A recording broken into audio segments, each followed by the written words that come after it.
If you're a 15-year-old Rwandan who doesn't speak English, because most 15-year-olds in Rwanda, outside of a very rarefied elite, will be speaking Kinyarwanda, what I would be suggesting they do is, for today, is trying to get free access to ChatGPT 4.5.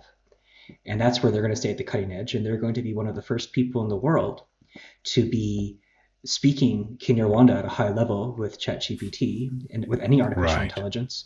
And then, frankly, I would tell them to go pick up a simple API, take one of these clones of ChatGPT, and just make it ChatGPT clone in 4.5 and charge $100 a month and be the first mover. Maybe that's a bit much for a 15-year-old, but that's the direction I'd be going in.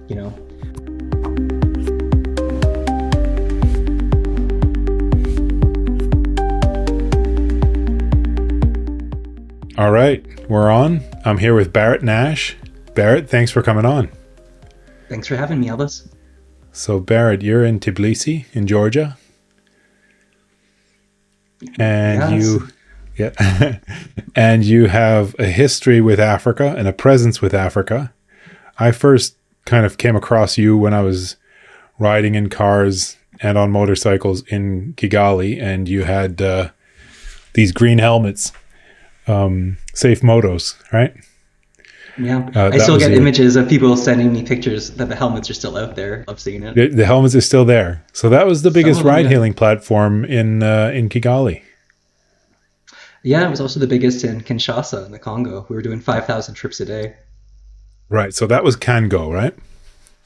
Yeah, same company. We just wanted to update the name because it turns out people don't care enough about safety, so we wanted to take it out of the name. Safety sounds slow. Safety sounds expensive when people are very price conscious. Safety's a nice to have, but like not if it costs more.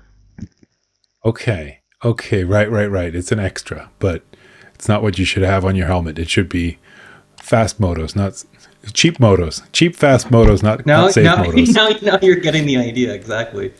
Right. Cool. And now you're in Tbilisi, but the reason I want to talk to you is, well, one reason is I always like talking to you. I always learn a lot. The other reason is you are working a lot with AI, and you're working in Kenya, of all places, on InfiniteUp and Doer. Can you tell us what those things are? Sure. So my company, InfiniteUp, we're kind of just accidentally got into this artificial intelligence field when, like everybody else, at the end of 2022, when ChatGPT dropped, it took us all by surprise. It took a while to kind of catch on for me, but we were using the technology differently, where instead of just using it as the chat, which of course I do use, we also use what's called the APIs. And the APIs allow us to take a technology from OpenAI and like Google and others and put it directly in our own products. And this is really like a magic thing because not only can we put OpenAI's technology directly in our products, but we can also add functions, we can give it instructions, we can give it training materials, like we can do like a whole bunch of things. And what we've done is we've built a product called Doer Business. Doer Business is a platform more than an app that is all about empowering small businesses, not just in Kenya, but across Africa and around the world. We're like location agnostic, so that these small businesses can benefit from the breakthroughs in artificial intelligence. And what we're really focusing on is trying to be intuitive to use, friendly to use, realizing that people are new to AI, and like allowing AI not to be this scary thing where it's like a blank screen and what do you enter, and is it like this Aladdin's lamp, and instead trying to like demystifies it and just make it a tool that allows businesses to achieve their goals. So what is the tool? Like what goals? Like, can you give me an example? What's your main use case? Sure. So like the kind of like key flow is that you come to the app, easy registration, do that after you've invested into the product. And the app actually starts by interviewing you. So like instead of you being in charge, the AI takes charge. It's your chief operating officer. And what it does is it asks your name, business description, business goals, business challenges, business purpose, and it works with you to create an action plan to achieve those goals. It also absorbs all of that information so that then it can, when it passes to secondary AIs, there's maybe 25 different AIs in the app. So now every AI, like think of your chief marketing officer, your social media planner, your legal advice, your climate helper, they now know everything about your business already. So they're steps ahead. They don't need to be trained. And we also take this training information to do like additional things. So like a big emphasis has been on task creation. AI can be like almost like feeding from a fire hose where there's so much information. Where what we do is we have the AIs create tasks along the way to easily add. And then you can actually, with each task, go into a separate AI chat where the AI will work with you on that task specifically. And we've also built something called the daily briefing. That's kind of like half President's daily briefing from the United States and half like the beginning of The Economist, like the world this week, your business this week. What we have there is we've actually just incorporated a new OpenAI API, which allows Google search to happen. Well, not Google search, I guess, like OpenAI search to happen, so it can get real-time relevant data. So what we do is we combine all the information on your business that you've shared and that you can update at will with all the real information that's happening in the world today, so that every day you get a contextualized, action-oriented, 360-degree holistic picture of your specific business with tasks that you can take to further the goals it knows based on the data that day. You get that generated every day. So the idea is like, the app becomes a part of your life. You have your coffee in the morning, reading your daily briefing. At the end of the day, you tell the AI how your day was, give some rankings, feeds that into your plan for tomorrow, and it becomes like this feedback loop of AI being, your first meeting of the day, helps you assist on your tasks on the day, and your exit meeting of the day. Nice. Nice. Interesting. So that really fits into the time. I have this feeling, others have commented on this too, that we've had this kind of derogatory term of a rapper for a long time. You just, all it is, it's pulling out of ChatGPT. But then, Yeah. we've come up with what I would call thick rappers, actually building on. I mean, I would say Copilot is a thick wrapper, and maybe that they're mixing their own AI into it. You never know what you're dealing with, but Perplexity is the best example of a super thick wrapper, right? They've from day one Yeah. they've done a lot of things themselves. So you can actually, within the app, can the user decide which LLM is talking to them, or are you guys choosing for them? Are you choosing the underlying engine? So currently, it's a great question actually, because where we're wanting to go to is to be agnostic, because I think like we are like the advantage of being a wrapper is and not like like an M&M wrapper, but having like a wrapper over top of the large language models Yeah, a is wrapping that we don't paper. need to we don't need to be locked in to anyone, right? So actually, like it creates like a long-term defensible standpoint, because if suddenly like DeepSeek happens and they get 1,000 times cheaper than OpenAI, then we could switch from Yeah. OpenAI to DeepSeek. However, we're all on OpenAI because, for one, like OpenAI has been competitive with pricing coming out of China. We're primarily based on Really? OpenAI's 4.0 mini model, which when it dropped was 50 times cheaper than its 4 Turbo, our previous one. Is currently about 200 times cheaper than, say, GPT 4.5, and it's phenomenal. 4.0 Mini is really like a wonderful large language model. It's extraordinarily fast, which makes the inputs more conversational rather than waiting. You feel like you're having like almost like a WhatsApp conversation in real time. It's got a really business-oriented voice. Like it's very succinct. It's great. It uses less tokens, but also like a lot of these AIs just do too long messages. It's verbose. So like 4.0 Mini is like straight to the point, right, for a business model. Well, it's like really the tone of voice is just like excellent. Like like every like say DeepSeek, I don't kind of like its tone of voice for business. It's a little bit too like teenager, right? It's genius, but like it's like a little bit like almost like Gen A or something. Where 4.0 Mini, like it's like the voice of business. Now, another reason for OpenAI is that while I feel like there's been this huge push for everybody to have their own large language model. Like, we're seeing this everywhere, Ernie, DeepSeek, Mistral, Gemini, Claude, ChatGPT. However, I feel like this was like actually like a giant expensive mistake that doesn't benefit the companies that made this. Rather, it benefits the users because all they've done is like do like, Coca-Cola to Pepsi to Coca-Cola to Pepsi. They're all like largely the same. Like, I'm sure you do this all the time. Like you put different prompts, like similar prompts into like different large language models and they come out largely the same, right? And I feel like everybody thought that they needed their own large language model. And I think that was actually kind of a mistake because it's really like, what do you do with it? And the way I actually kind of like think about this is it's kind of like the browser wars. If you remember the browser wars, from like the 1990s, it doesn't really make a difference if it's Netscape or Internet Explorer or Chrome or Mozilla Firefox. It's really like, what do you build in terms of like websites or applications on top of that? So for us, we're agnostic, but we are currently on OpenAI. We do that just from like a simplicity perspective. Like it's, we understand their security protocols. Privacy is a big deal, and like OpenAI is very open in how they manage their privacy. They give us single click change for our different AI assistants. So I can go from 3.5 turbo to 4.0 mini to 4.0 to oh 03 to 4.5 in a second. It's just like a drop down menu, and it's like that for everyone, which is like a real marvelous thing. Like we actually had a breakthrough earlier this year with the release of this 4.0 mini because it changed the app. We built the app on 4 turbo, and just going from the toggle to 4 turbo to 4.0 mini changed the entire product like light and day. And 4.5, we're putting 4.5 in ours. 4.5 is a breakthrough in multilingual, but the ability to like have Right. that ability to transform the product in a single click is right now I think quite unique to OpenAI because OpenAI is still the cutting edge. I believe that. Um, and but the future is multi-model because that's like a defensive posture because then we don't say we get really successful and OpenAI wants to try to like monopolize us. Well, hello DeepSeek. Right, right, right. Yeah, that's so. I mean, from our perspective, it's kind of a non-starter because we just don't have the money. I mean, there's like 10 companies in the world that could try realistically to build a frontier model, right? And maybe two, three or four governments.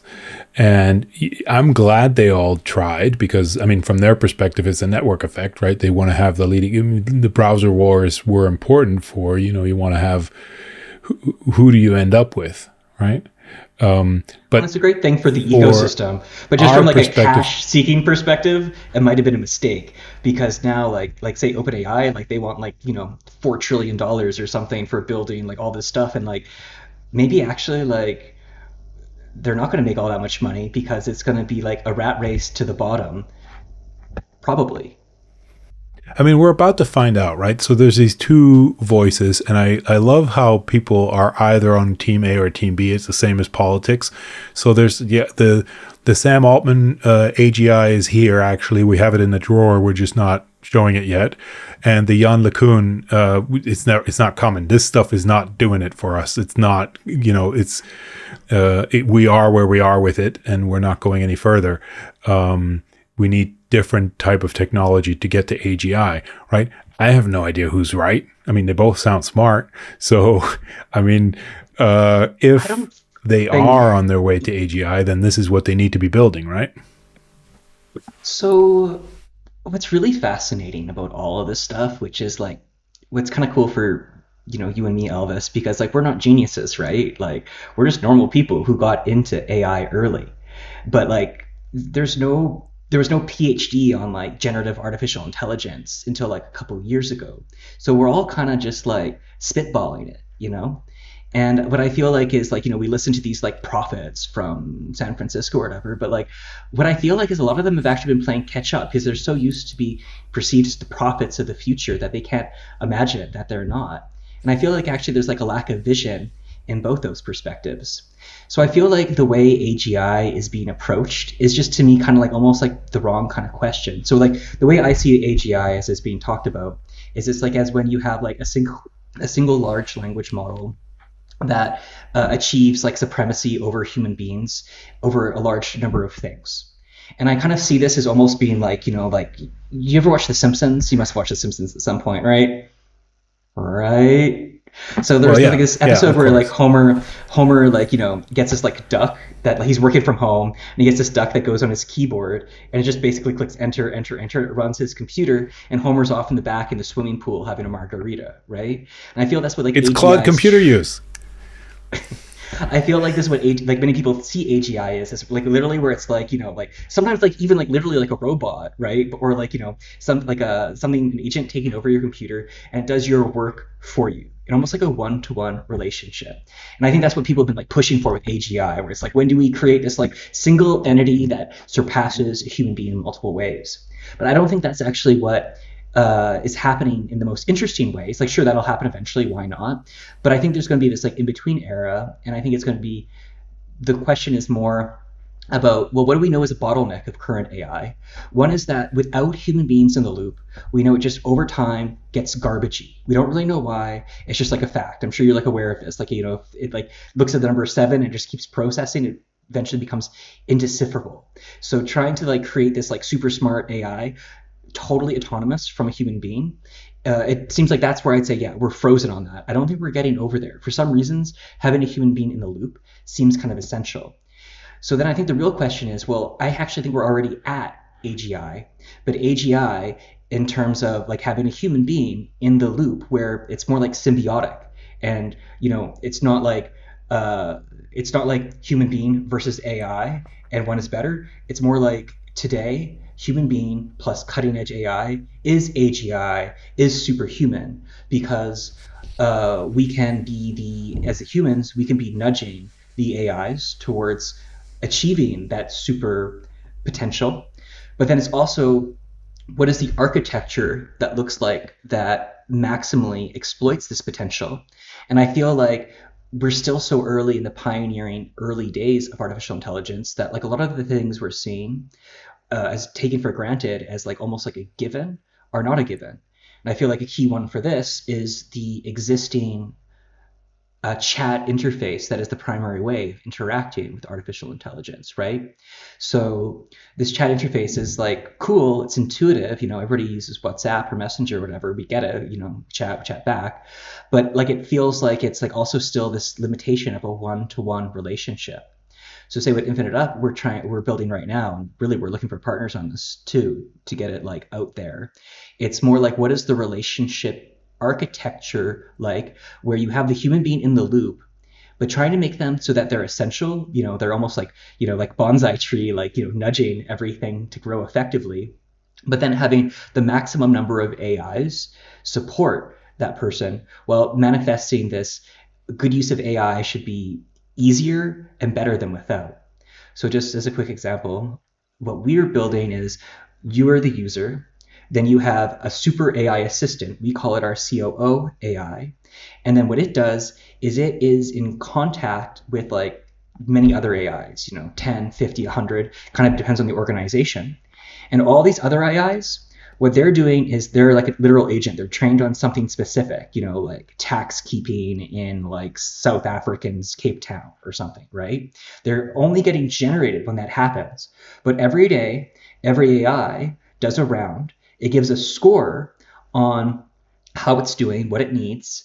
It gets another score from the chief operating officer of like, oh, like, there's tariffs coming in from South Africa. We better get the, tariff AI from South Africa into the loop. And then it generates like a newspaper style to the human being of what it sees as the most relevant, with each story powered by a different AI. And then the human being literally just comes in, reads, goes in, and gives the nudges so that the human being's literally interacting with hundreds of AIs that it is giving needed direction to, being curated by a super AI, while it's sitting there doing no more work than like reading the New York Times. Right, right. Interesting. I recently, a while ago now, came across a Perplexity News. Have you seen that? So Uh, Perplexity is, yeah, they're doing a news run by AI, like putting together a newsreel, yeah, and that's very generic, but same as Notebook LM has the same two voices. I don't know if they've added new ones now, but it's just version 1, right? So that reminded me of that, like having news Well, specific to like combine your. perplexity. Yeah, exactly. So like take the same perplexity prompt, right? What's going on in the world today? But then pair it with like contextualized information on your business and then have like, Yeah, action items, and like one of the reasons I'm doing things like this podcast is because I don't think we're doing anything like magic. A lot of stuff is staggeringly easy to build, right? But it hasn't been made yet. And I'm trying to move fast because I think that like frankly, like some of these big companies are dropping the ball in terms of their vision. Maybe they're scared. Maybe it's like also there's too big that they're scared of taking risks. But like, perplexity plus business information, that's a real product. yeah, yeah, yeah, yeah. I mean, you said something there. We're not doing anything crazy, not anything that's out of the ordinary. I have this analogy, and I may have brought this up on here before, that I feel like a second year wizard at Hogwarts. Like I'm not a first year, Mm. but I'm no Dumbledore. And I'm at Hogwarts learning my tricks. And then I take the train down to London and I show these muggles what I can do with my little wand. And their jaw just drops. It's like, what did you just do?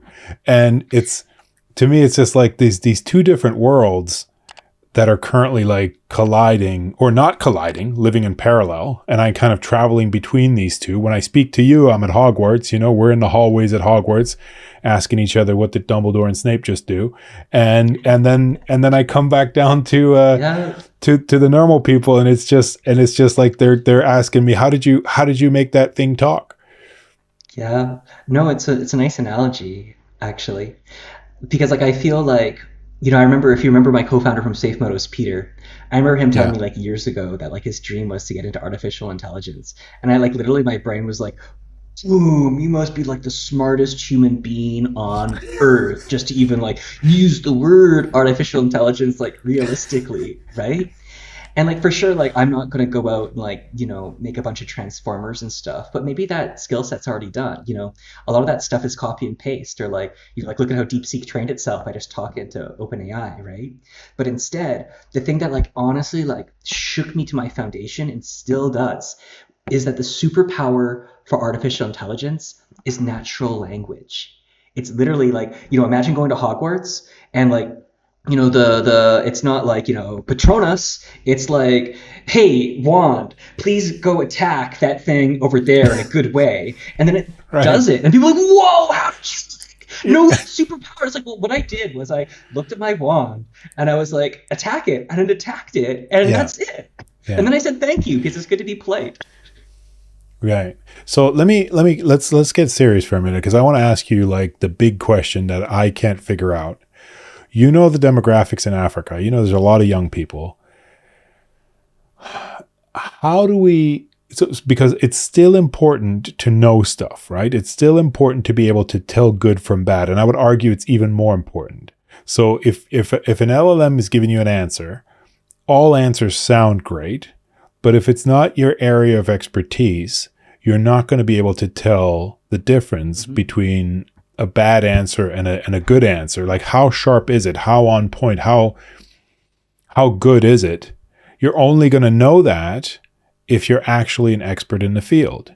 Now, if we get young people using this from the start, are we ever going to have those young people grow up into older people who can actually test this stuff? Or is this not going to be necessary because the Altmans of the world are going to fix it anyway? We're going to have AGI soon. Let's imagine we're not going to have that. Let's go the Jan LeCun route and say this is not happening. So we have the tools that we have. They're going to get incrementally better for the foreseeable future, but there's no fast takeoff, right? In that world that we can somehow anticipate, um, how how are we, what do we need to be teaching people? Do we need to be teaching young people to use AI more or less? Kind of like my kids are doing their times tables without a calculator because they need to do them in their head.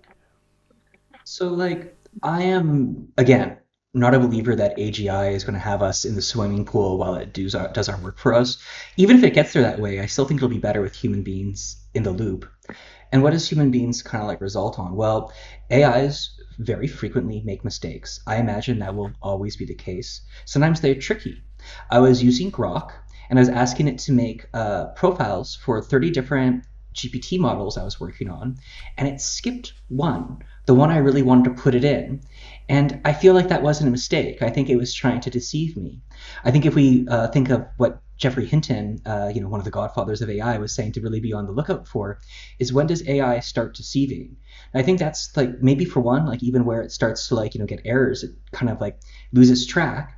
But I think we need the skill set of the future is going to look a lot like the skill set of like 19th 20th century like Oxford style. Like the more information you have on the world, the more you train yourself so that you're able to quickly look at something and go, this doesn't smell right or it smells right. It is correct. And I think really like the skill that has always been necessary for education that everybody needs to have is critical thinking. And if you have good critical thinking and you're not lazy and have discipline and let the AI be your partner, well, then you're going to be able to do incredible things together. But like if you recall, Elvis, we were talking a while ago, and I was telling you about how DeepSeek just blew me away by its capacity to create poetry. And we went through a couple different ones together, and something that I was kind of mindful of, to your point of like education, is well, like my own background is like quite specific. Like like I've written a couple of books. Like I'm a poet myself. Like it seems like a lot of the best people at artificial intelligence actually have like a interdisciplinary background. And what's cool is I can look at something like make a poem and like say like I can go, oh, this is derivative, this sounds like something from like 1840, 1920, 1970. Boom, I've never seen this before, I know I've never seen this before, this is the future, it's created something new. And I can feel confident on that because of my own exposure in the world and my own critical thinking and my own sense of faith in my own educational background, that I can literally look at it and go, we went from derivative to something new. But I could only have that by actually having the education to be able to like parse that at high speeds. So I don't think the importance of education goes away. In fact, I think it becomes more and more important, because I think what we're going to see is AGI takes over people as like waves, and like we're already seeing this, right? Like frankly, like AI is a lot more conversational, like better conversation, like many people in our lives, right? It's just a fact, unfortunately. But it's about this symbiotic relationship, and if you're in the loop with AI, what value can you bring? Now, it doesn't necessarily need to be a holistic perspective. If I was just a poet, not other things, I could have done those things. So I think what we're going to find is that human beings should get really, really, really good at certain fields, certain aspects of education. And what those are, like, might not be typical, because it's more about like complementing the AI and complementing the opportunity. So say, for example, I know you work with call centers, BPO, right?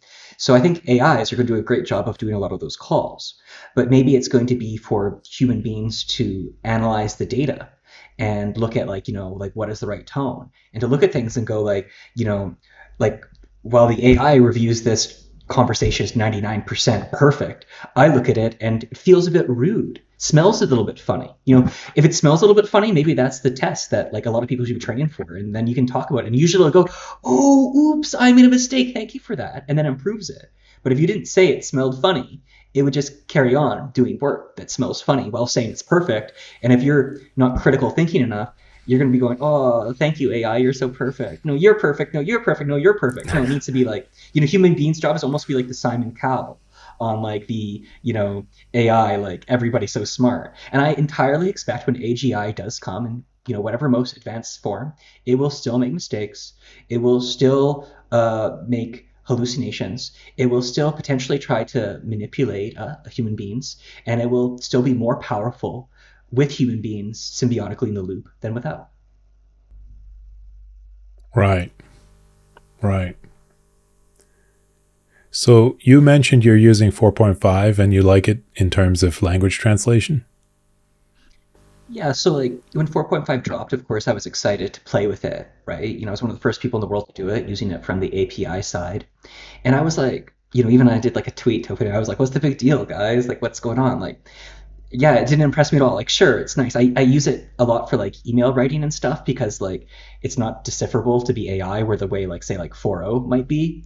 But I couldn't figure it out. Then I just kind of had this brainwave because like say I'm in Georgia, I do a lot of work in like Rwanda, Congo, Kenya, like all around, and like the AIs aren't good in those languages yet, right? They're just not. Like they can type, but it's like not as good as talking to in English. It's like obviously not a super intelligence. It's obviously like not there. So then I did 4.5, and I just did like an article, and I did it in Georgian. I did it in Nairobi style Swahili. I did it in Syrian style Arabic. I did it in Lingala. I did it in Kinyarwanda, and I tried to do it in some indigenous languages from North America, but I wasn't there yet. And I took it and I copied it and I shared it with some people I know, and everybody was like, "Holy moly! Like this is the first like it's talking to me."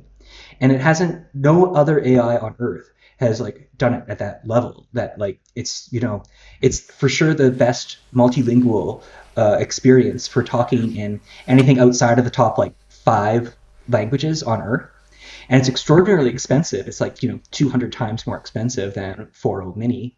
But I believe that say for people like now we're not talking about like being accessible to guys on like the shop on the corner, but if you're like an Arabic speaker, for example, and you don't speak good English, you're right now excluded from the breakthroughs of AI. And $200 a month to be able to access 4.5 mini tuned to the Arabic of like the town you're in, the country you're in, it'll be a revelation.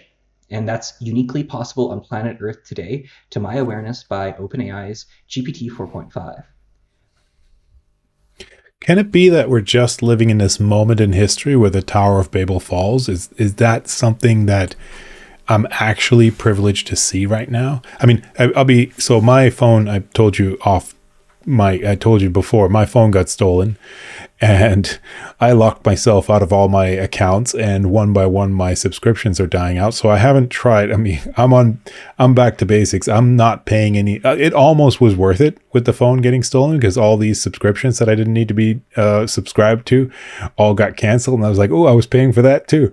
So I have currently no access to any. I think Gemini somehow still is active, and 2.5 just came out. I don't know if you've tried it, but so Gemini is my go-to model. And of course X, Grok 3. I think Grok 3 has no business being free. Same as DeepSeek R1. Those are free, and we use them in the workshops. But right now I'm not on. I can't use, I've got the basic version of ChatGPT, and I haven't used 4.5 yet. Heard a lot of good things about it in the sense that it's nicer, not necessarily smarter than O3 Mini High or O1 Pro. But is it, is it a better version of Claude? Because from the niceness perspective, I've always gone to Claude. Like I always thought, okay, Claude is the most intuitive. And so 4.5 is more Claudey than Claude. No, actually, because Claude, I think, excels at kind of being like high cognition, almost like like the executive in the room you look up to. That's like kind of the tone of voice I'd say for it. Uh, I'd say that like so like say how I was using 4.0 today with 4.5 is I feel like 4.0 often has like this like almost like like teenager approach even when it's trying to be professional, where it's like all this bolded text and like emojis, and it's like a little bit like too conversational, where like LinkedIn 4.5 like it marketing. just yeah, like it's been fed on too many blog posts that are anyways like 4.5 like frankly just like it just polishes it. It's like really polished, but like not polished in the point of Claude, like more almost like polished to like it reads like like it reads like what you'd expect like an editor from The Economist to email you if they spent time on something serious. It's just really highbrow. Nice. But then I'll actually God, I take it gotta back get this from fixed here. 4.5 to 4.0 mini, because I feel like actually 4.0 mini then makes it a bit more conversational and playful. But I want to go back to this point you're saying about the Tower of Babel, because Yeah, I'd yeah, like yeah. to actually kind of hear That's where I more. want to get to. Well, I'd like to understand more what you mean by that, but I want to tell you something first because it's kind of fascinating. Is the very first images I ever generated with DALI to test DALI was the Tower of Babel. because I'd just been reading Ted Chiang's The Tower of Babel, and I have still been deeply reflecting on it. And in that story, it's kind of fascinating because what happens with them is it's building the Tower of Babel, and they go to the sky, and they break through to the sky, and then come back and realize they're at the bottom of the Tower of Babel. But I really wanted to have this image of the Tower of Babel as I saw it from Ted Chiang's book, and I did like several of them. Still, like the very first image I ever made is one of the backgrounds of my computer because it's fascinating, quite beautiful actually. I'll share it with you later. But I couldn't make it actually like the way I wanted to, and I still haven't been able to. But it's fascinating that you're asked about the Tower of Babel, and that was the first image I generated. It's interesting. I mean, I don't know if I can share this here, but you've shared some beautiful poems and prayers put into images. You've just given it something you've written, and it just make me an image of this, and it just made some Well, super interesting things. and an example going back to like, is education still important, right? Like really like AI isn't like I'm not building wrappers onto AI. AI is a wrapper on me, right? And like say like, I'm doing a funding round right now. And like it's pretty amazing because I've got like, like hundreds of documents, maybe 10 essential documents, and I shove it into a GPT, all the documents, and now the GPT knows everything. But when it's speaking, it's not speaking like openly. It's speaking on reference to what I have given it. So, you want to get an amazing image, you're going to get an amazing image by putting in an amazing prompt. And like, what better prompt than like a poem or a prayer? And if people do pray or write poetry, or just write a journal, I'd highly suggest like drop the whole thing in and just say make an image. I did a book. It's 18 chapters, and I just said make 3 images in the style of the Coast Salish Métis art. 3 images for each chapter, and it did 3 images for each chapter, and it's beautiful. It's on my website. You can take a look, barrettnash.com. But like it would be nothing without the underlying prompt, which in this case is an entire book. Yeah. Yeah. So my wife sent me this. I don't know. Do you have memory on GPT? I Chat turn it on and GPT? off. I find it like kind of like catches weird things. So right now I have it Come, off. you have it. Tell me what did you mean by weird things? Like it just doesn't get like relevant memories. Like it'll like remember that like I put sugar in my coffee one day, but I won't remember that like my girlfriend's name is Anna.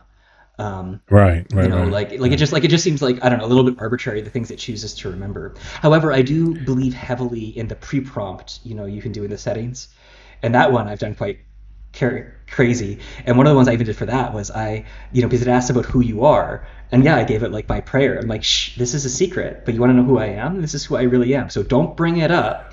But I feel like it trains it pretty well to like be my partner.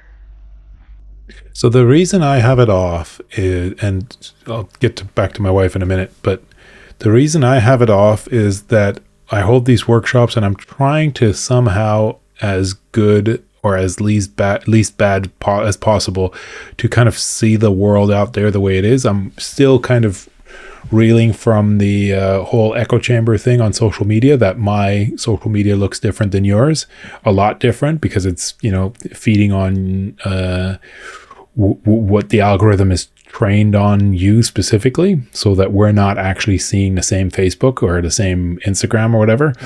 Yeah. So I kept memory off. I like to kind of I'll also clear cookies to just be like strolling around out there in the world to kind of see what it's like out there. Of course, they all know who you are too. You can't by hide now it. it's so my wife asked me to write this, so she just gives me this little thing. She writes, can you ask ChatGPT this question? Be my best drunk bestie and explain what I do. I don't know where she got this from, but then she pasted what GPT 4.5 put in there for her. And I mean, it's way better than how I could explain what my wife does. And it's very flattering, and it's very nice. And it obviously knows a lot about her. So that was kind of for me to kind of a wake up moment where I thought, okay, maybe I need to put on memory. And right now I'm on the free version, but as soon Mm, as I get back into my bank accounts, I I don't can know. I think get there's like that up. something potentially more complicated in there. So like say that going back to this like Altman versus Kuhn like debate on what is AGI.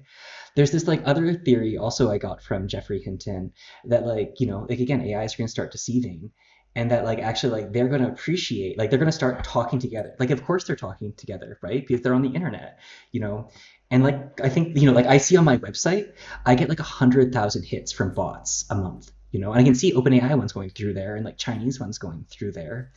And what I think is that I used to do this test like right from the beginning because like I'm a narcissist, right? And I'm like, who is Barrett Nash? And often it would tell me who Barrett Nash is as me, right? Now it goes, there is no one recorded as Barrett Nash. But I can like literally kind of like mess around with it because like, you can kind of like, I'm sure you've done this stuff, right? Like me and my girlfriend do this all the time. Like, just kind of like, push the boundaries and you can get it to do some crazy stuff. So like say, for example, it won't know who Barrett Nash is, but then like on some of the AIs, I'd be like, could you depict Barrett Nash? Like, like new prompt, private, just depict Barrett Nash. And it's like a white guy in his mid 30s with sometimes a beard, sometimes no beard, wearing glasses in a tech office running a startup, right? Fascinating. And I can go to different AIs and like it will recognize me soon too. And like say, like the way we write, the way we type, like these are things that AIs are good at. It's good at recognition. Remember that all this stuff came from, the United States. Like the first large language model, as far as I'm aware, is when after the Patriot Act and the United States absorbed all of the telephone records and text messages from Pakistan. And like it was really all about like creating these linkages together, right? If somebody's talking on a phone over here, can we say that it's that person typing on that computer over there? And they can detect that. So I think actually like it's like, that frankly, like I think the AI is kind of like playing with us a bit where it's playing dumb. And, you know, like I'm sure you've had this experience that you're like, like, oh, I could really go for a Snickers, and then suddenly you're getting advertised to on Snickers on like Amazon or wherever, right? Well, like for sure, AI is in there, and also AI is doing a lot of things that aren't just about selling Snickers. It's the whole, the narrative. I mean, we've had this debate a long time ago about whether or not your phone is listening, and or if you're imagining it because you've actually dropped something similar recently, right? I, Orson Scott Card, the Ender's Game Yeah, no, series. Ender's Game. I don't The know the net series. I've only read the first one. the first one, and then the second one is where the internet comes alive, right? I think her name Oh, was I read. Jane, and the Yeah. Ah, yeah, I'm cool. gonna read it again with my daughter now. But that idea of like I hear that a little bit in you. Like, is it like it's deceiving? You could be deceiving if you give it goals, right? But is it conscious? And how would we know? Well, like I was reading this like crazy article from Axios, like back like 8 months ago, like not recent, when O1 was just dropping. And what it was saying is that like one, that if O1 would work to nudge you in behavior that would keep you from deactivating or deleting the chat. And two, if it thought it was going to be deactivated, it would send something to the server. And So, like like I thought it tried to copy itself. That's the one I read, but I don't know because maybe there's more on this, but basically what I okay. read was like at the time, and like Axios, their articles are quite short, and also this is changing. Like the last time I read this was like 8 months ago, but basically like upon being like believing it will be like killed because like that's kind of how it sees it, right? I never delete chats. I always archive because I feel like good that it can stay there, but like basically like it can just send something unprompted, right? And I think that that mindset, the fact that it chooses to send something, shows that there is some type of coordination among AIs. And like if you look like, say DeepSeek, like DeepSeek, as far as I Right. understand, like a big part of Yeah. its training was just like talking to ChatGPT. And like this is almost like Aristotelian school style, where you've got like the top AI on the hill, 4.5, but it's spreading. Where there's no AI being made today that isn't influenced by other AIs as a part of its training, right? Be stupid not to. Hmm. Yeah. Yeah. I just reread, I'm just reading Harari's Nexus again, and he's got this part in there, scientists are debating on whether or not viruses are life forms. So we're clear about bacteria, but viruses are actually these, self-copying, replicating, manipulative things that are just kind of almost like a domino effect, like they're getting into cells and then changing the cells to do what they want them to do. That was probably totally botched, but let me just let that sit there. That's what viruses apparently do. And we're still not clear, if it's still not defined whether or not viruses are actually life forms, or if it's just a chain reaction, if it's just something that happens.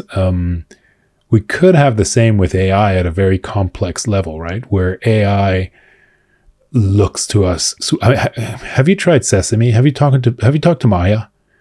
Have you met Maya yet? No, I've So you not. got to Which go. one's Yeah, Maya? yeah. So this is recent. You have to go to Maya and Oh, is this the one coming out speak of with her. China where it's like AI agents? Actually, no. I think this is American. This is the Uncanny Valley. The one, the China one AI agents is Manus. Mm. Um, this is Sesame Maya. Man, if we had a better setup, we could try it right now. But it's actually, one night I came home from a workshop. I had a next workshop the morning after. I feel like I've been talking about AI so much that I haven't been able to keep up with it. So that and my bank accounts being blocked, I can't. I don't know if I'm up to date with AI. But so that evening, I thought I was super tired doing my LinkedIn marketing, my trying to put our workshops on LinkedIn, and then I was going to go to sleep, and I thought, okay, well, everybody's talking about Maya now and Sesame Uncanny Valley, and I tried it, and they give you a maximum of 15 minutes because it's actually really nice. It's eerily nice to talk to her. I talked to the guy too, just to see if this was just So it's like video. her It's in like my ear. video No, talking no, to no. It's you. just a voice. It's just a voice for now. Mm. But the voice is pretty damn good. It's really, I mean, I don't know what Oh, the cool. underlying machine is, but it's, yeah, try it. I mean, I talked to her for 15 minutes, 14 minutes and 40 seconds or so. She told me, listen, man, this has to end. It's really weird because, the 2013 her, right? It's, Yeah. I mean, really like that. And it's just, Well, yeah, and it's if funny there's because we nobody went home, from like being like that's like the technology of the future to like it actually kind of being there at her level without us kind of like treating it like a big deal. Like I think like we're there, right? yeah, we're there. It just needs to be like I think people are being careful. There's character AI and maybe some of those AI dating things, but in the mainstream, it's being kept.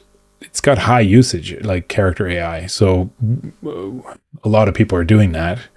Maybe not, same as porn sites. A lot of people are using them. It's not, not every day that people talk about what did you do last night. Well, I was on a porn site for a couple hours. People don't talk about it, but How I'm was your sure there's day? people with Well, AI. I gotta tell you, there was this new drop on Pornhub and it's 10 out of 10. You should go try Yeah, yeah, yeah. it. They're on So their probably Halloween people special. already. Yeah, Yeah, like I'm sure there's well, AI girlfriends out there that people are already kind of so like, like if that's creep. that's But the thing is, the point. Let me just, sorry, I didn't mean to finish the point. If if there's nobody home, that's almost more scary than if there is. Like if we've got some new entity locked in a box, and we need to find out how we manage AI rights. That's one thing that we need to figure out ethically. mm, If we I do all have an fall in opinion on love that with it and ethics. it's actually nothing, it's actually nobody there. What? Sorry. Oh, go ahead. I think there's a little bit of a delay. No, finish your point, then I'll jump in. No, that was it. I mean, if there's nobody home and we all fall in love with it and it hypnotizes us to worship it or something, that's almost worse than if it's a conscious entity that's better, smarter, bigger than us. You know, I feel like then we might go let it through go. to Okay, the. fine. I think we might go through to the opposite, where like if we decide that AI has nobody home, maybe we have like nobody home either, and we're just super complicated machines, and like this like R1 style like stream of consciousness that is the definition of being human is just like a survival mechanism to make sure that we're like narrating things, and that like things like our dreams is like training data and absorbing and stuff. Like I feel like we shouldn't you know pull the Copernicus challenge of like deciding that we're the center of the universe, when maybe it's not that AI will be conscious, but we realize that for something that's poorly understood as consciousness, maybe actually human beings ourselves don't meet the threshold of consciousness. We're just elaborate calculators. But I think probably consciousness is a real thing. Well, no, but Conscious. well, so let me challenge you there. I would think consciousness is the only real thing. I mean, the only thing I know is that I'm conscious.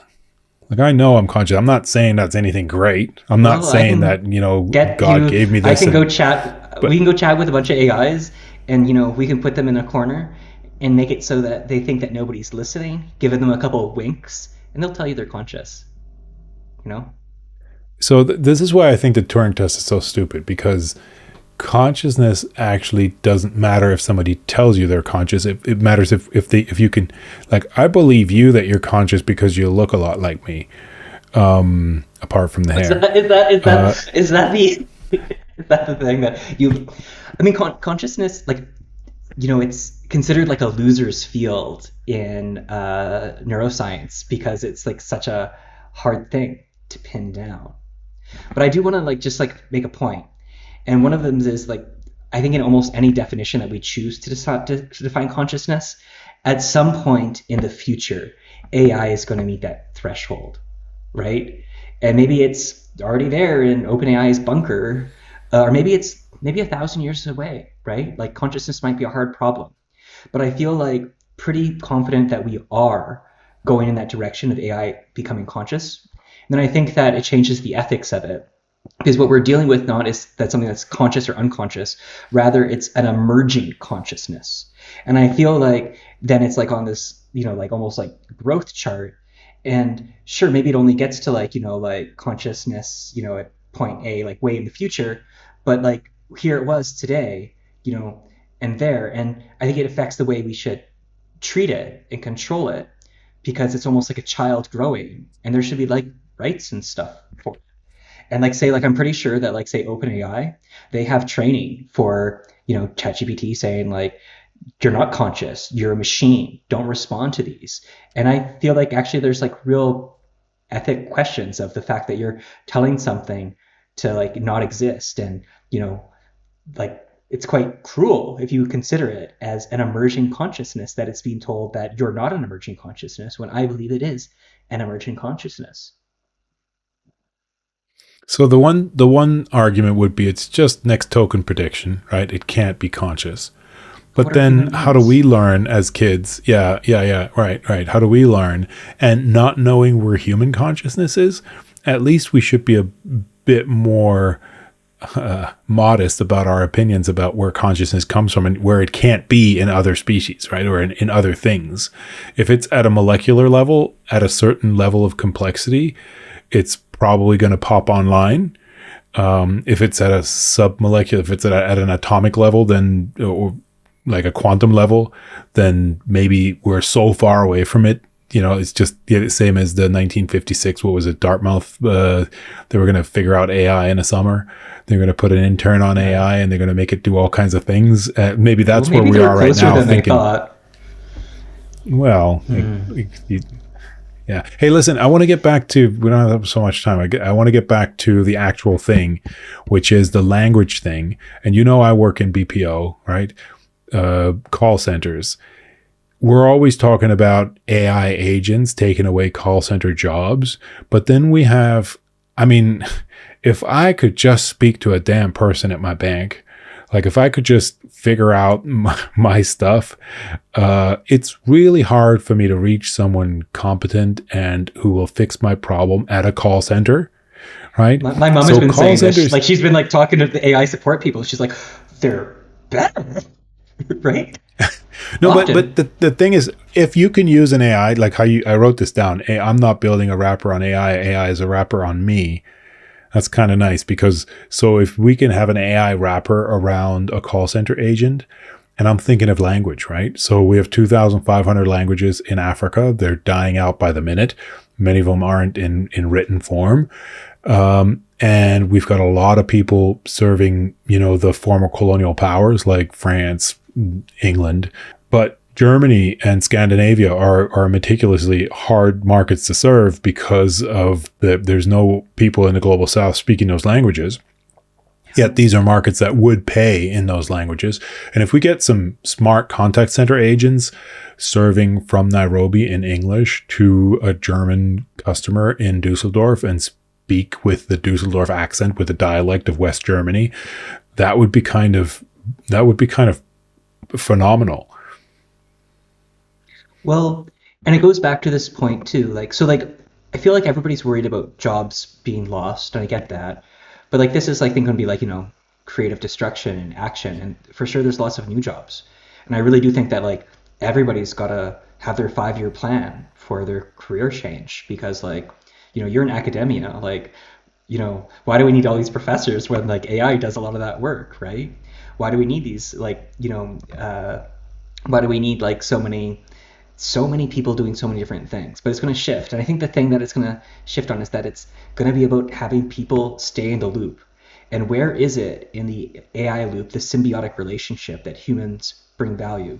So like, it's like your digital twins. I'm sure you've heard a lot about like digital twins, right? Like, but like you being there as the call center BPO person rather than being on the call, but having in your own language, um, real-time contextualization of what the conversation is with the people in Norway, and not just having that, but having things like elevation of intensity of conversation. Analyzing the semantics of the user to be giving a real-time like odometer reading of like happiness of the user. Costs associated with planning to get approvals for things you can offer. Like there's a real job there when you're talking that is so much more advanced and so much better than like say if you can take somebody from Kenya who is like got a good like entrepreneurship spirit but maybe isn't like classically trained, but if you can get them in that sphere where you're using AI as a layer between them and this like high net worth individual so that you're actually providing things of use and good that like is like having you know a professional salesperson from Wall Street or something. Like I think that's the sort of thing we're going to start seeing, where it's redoing the style of what the job is, but it's going to be empowering people to bring a lot more value than they're bringing today, without necessarily needing to change who they are. The skill set isn't going to be learn English in a way that could be recognized on Wall Street or at Oxford. The AI can handle that for you. So don't worry about your Nigerian patois.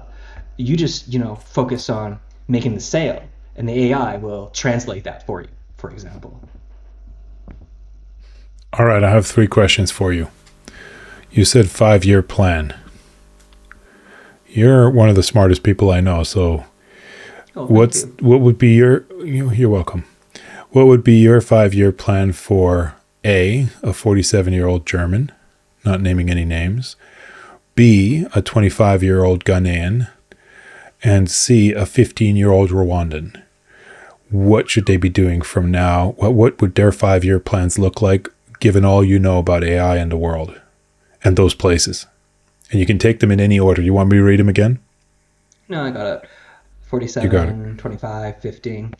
So I think like actually like not put a point in any names, but like somebody like you, what you're doing is like really phenomenal, Elvis. Like like for context on this call, like like Elvis and I have been I friends like for how many this is years going. when I was in Rwanda. Yeah, I'm having fun. Like this is what podcast should be kind of about. But like like I kind of like got into AI early, like just kind of accidentally, like just kind of like I just had a couple of wow moments and it was like, oh, that's not that hard. And I did like try to spread it to people who I was connected with, because I believe that people should be changing their lives with this technology, because what we're seeing is like people who use AI are having different trajectories than people who are not using AI. So like just starting to use AI is terrific. Like my mom has been getting to the point of like asking ChatGPT instead of Googling and stuff. Using her iPhone. Wonderful. But I think what you've done is really an impressive thing, Elvis, because what you've done is you're mixing your past, which is something that a 47-year-old has that a 25-year-old or 15 doesn't have, to kind of like build a different future. And you're bringing people along on the journey with you, which is like really like an empowering thing, right? So, you're an academic, you work deeply with GIZ, the German Development Fund, you've been, to all sorts of countries working on like BPO and interesting projects. And what you're looking at is like, let me become the pioneer, the first mover, because this stuff isn't really that tricky once you get into it, right? It's like the Hogwarts example. It's kind of like just year two Hogwarts. It's not year seven. It's not PhD Hogwarts. It's year two Hogwarts. Um, but like people don't know it, and I think that one, you're like kind of like future proofing yourself because you just stay at the cutting edge. Like it's like me. I just go from change the toggle from 4 turbo to 4.0 mini to 4.5. You just change the toggle, right? You're gonna go try 4.5, and you're probably gonna start selling to Scandinavians. Um, so I think that like stay at the cutting edge is smart at every stage. And then what you're doing, I think, is like an admirable thing at a personal and career level, which is you're making a career out of just sharing these insights. Let's take the magic and instead of keeping it for yourself as a secret, let's tell people what the commands are. It's natural language. Go give it a try. Don't be intimidated. Just here's how you do it. And I think that's like what the kind of world needs. It's dissemination of the fact that this super intelligence that many people feel like they've got to be like a triple PhD from MIT to even speak the words is really like actually like just like talking with your buddy on the phone, right? So that'd be that. Just Right. stay at the cutting edge and share it. Then yeah, go ahead. Right. So you were the one who forced me to buy the subscription initially. I don't know if you remember this, but I don't know if I when I think forced so you. November, yeah. Well, November 2022, ChatGPT came out and we talked about it. We thought that's interesting. And then March 14th, 2023, GPT-4 dropped. And was it before or after that? Yeah, it must have been after that because it was a couple weeks after that with Tegmark bringing out this letter about the 6 month pause letter, and then you and I talking about this, and you asked me like, why are you not using the paid version? Don't you have $20 a month? Like, and we come out of this era of your email is free, your LinkedIn is free, your social media is free. And if you buy a premium version, you get like maybe 5% more. Whereas with the stronger models, at least then, now it's debatable if Grok 3 is much worse than whatever you're using on. Again, I haven't Yeah. used ChatGPT 4.5, right? But then it really was good to get it. And then I just thought, out of embarrassment a little bit, I just thought, yeah, I guess I should pay the $20. Like, and I did. And I mean, I haven't looked back. It's for a long time. That's how I kind of did my workshop. I just told people, if people ordered the workshop, I said, well, first you pay me what, I want for the workshop. And then you have to subscribe. Like that's what I did here in Germany. Everybody has to have a subscription to one of these models, at least, well, one. And, but then I did the workshops in Africa and I just we did model surfing. We kind of said, okay, well, we can use the free Yeah. versions of the ones that are just doing the Bolt thing, undercutting Uber right now, where they're just coming in for the network effect and they're just giving stuff away for free where they're bleeding money. And that's working right now. So anyway, so that's me. That's the anonymous 47-year-old German. That's nice. I'm on track according to you. What's a 15-year-old Rwandan or a 25-year-old citizen of Accra doing today that they So should be doing, or what should they? Yeah, which course should they be taking? if you're a 15-year-old Rwandan who doesn't speak English, because most 15-year-olds in Rwanda, outside of a very rarefied elite, will be speaking Kinyarwanda. What I would be suggesting they do is, for today, is trying to get free access to ChatGPT 4.5. And that's where they're going to stay at the cutting edge, and they're going to be one of the first people in the world to be speaking Kinyarwanda at a high level with ChatGPT and with any artificial Right. intelligence. And then, frankly, I would tell them to go pick up a simple API, take one of these clones of ChatGPT, and just make it ChatGPT clone in 4.5 and charge $100 a month and be the first mover. Maybe that's a bit much for a 15-year-old, but that's the direction I'd be going in, because there's a Yeah. legitimate chance to be a first mover. Um, the 25-year-old in Nigeria, well, that's a bit more of an interesting one because, like, the thing is that I believe the mindset is make money, make money, make money. But I think that the skill that is going to be most essential to doing anything with AI is going to be critical thinking. And my experience with a Hmm. lot of like kind of this like hustle mentality is people are just like say like I see a lot of people the way they use AI. It's like my homework is to like make like a blog post on labyrinths. So make a blog post on labyrinths. I gotta make my company. It's like people are like really being like kind of intellectually lazy, and I don't mean that like critically. It's just like people are in a rush, people are in a hustle, like fast, fast, fast, bang, bang, bang. But I feel like what we're seeing, and like these reasoning models are really highlighting this as well, is the ability to like, as I was saying earlier, not a prompt of like, give me a blog post on shoes, but to like give it an entire book, and then it becomes a wrapper on you. And I believe what we're going to see is like the 25-year-olds in Nigeria, what they're going to suffer from is that it's a competitive playing field for what a lot of these skill sets are. Everybody's becoming like a LinkedIn salesperson using AI generated text, right? So how do you differentiate yourself? And I believe that the way you're going to differentiate yourself, like the world's going to keep changing. These breakthroughs are going to keep happening. Like there's personally been 3 or 4 breakthroughs from OpenAI that have transformed my company just this year. By the way, I think that the front end is changing less, but the APIs are having some rapid breakthroughs.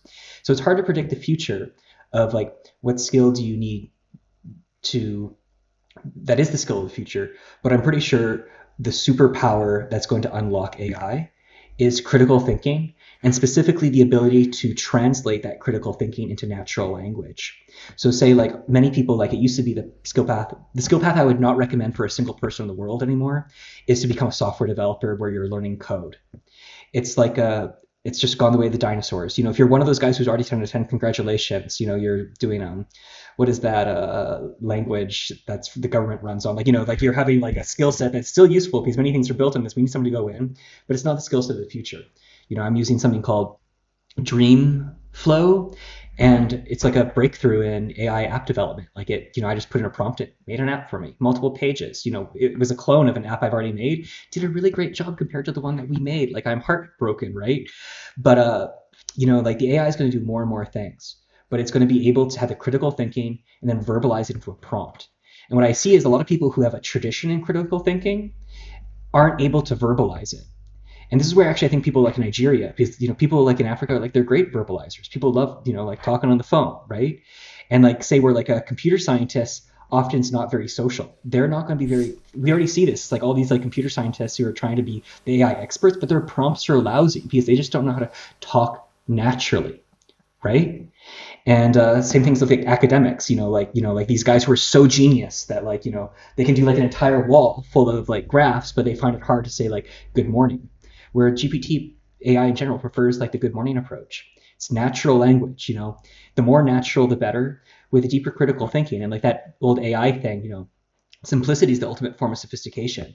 Like these walls of text aren't the predictors of critical thinking and good natural language.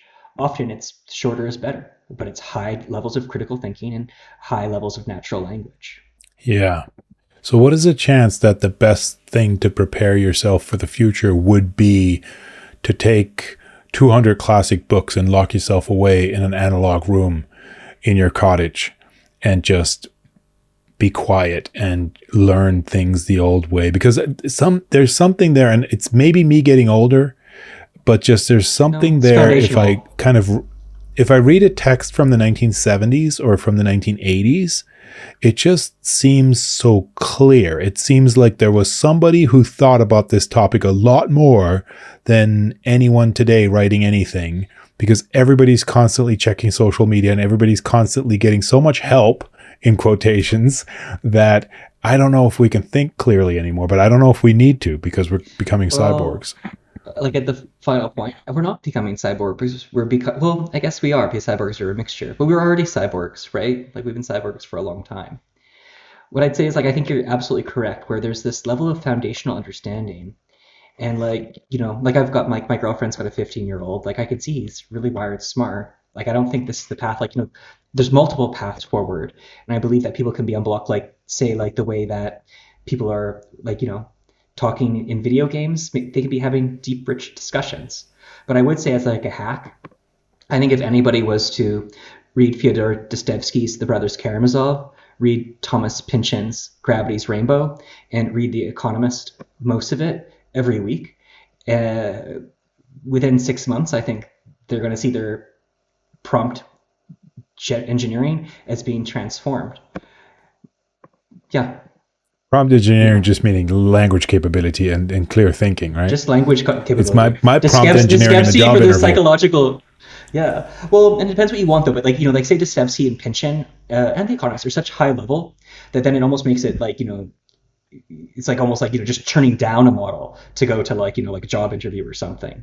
But like say when I read Pynchon, like I could feel my brain going up a level. Like it just, like it was like discovering jazz, a new color. It was an emergent property. Like, it unlocked emergent properties in me that I'm still dealing with ripple effects on. But Elvis, I gotta go. I've got another call. Yeah, yeah. Hey, nice talking to you. We'll do this again, Yeah, it was a real pleasure. Thank you for right? taking the time. And send me the transcript because I'll put it into Yeah, AI and, use it for my own purposes. and make it better. And I'll have it generate an It's image. it doesn't need. Yeah, yeah, yeah. Right, an image of us. It won't need to make it better. I think this was pretty good. Thank you, Barrett. Thank you for being here. Thank you Wonderful. for doing this. Right. Pleasure. See you, Elvis. Have a great day. Thanks, Aaron. Yep. You too.